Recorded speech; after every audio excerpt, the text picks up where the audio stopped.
গাটো আজি ইমান ভাল নাই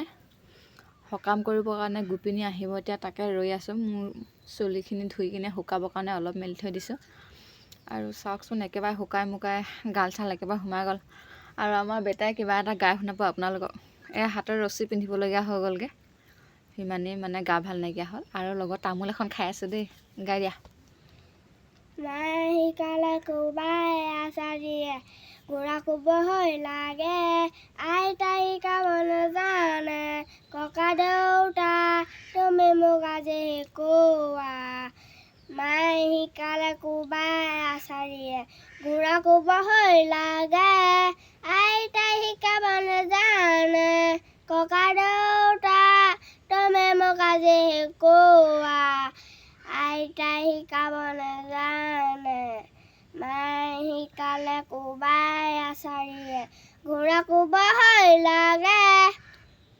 আইতাই শিকাব নাজানে ককা দেউতা তুমি মোক আজি শিকোৱা মায়ে শিকালে কোবাই আচাৰিয়ে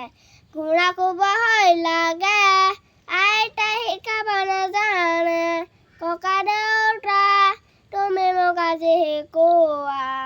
মায়ে শিকালে কোবাই আচাৰিয়ে ঘোঁৰা কোব হৈ লাগে আমাৰ পুখুৰীত মাছ মৰি আছে নিচাগি যাব কঁঠাল শাক কাম আজি কঁঠাল শাক খাবৰ কাৰণে কঁঠাল কাটি আছোঁ এইয়া দেখিছেনে বেছি ডাঙৰ হোৱা নাই কঁঠালৰ কলি আৰু লগত আলু লৈ লৈছোঁ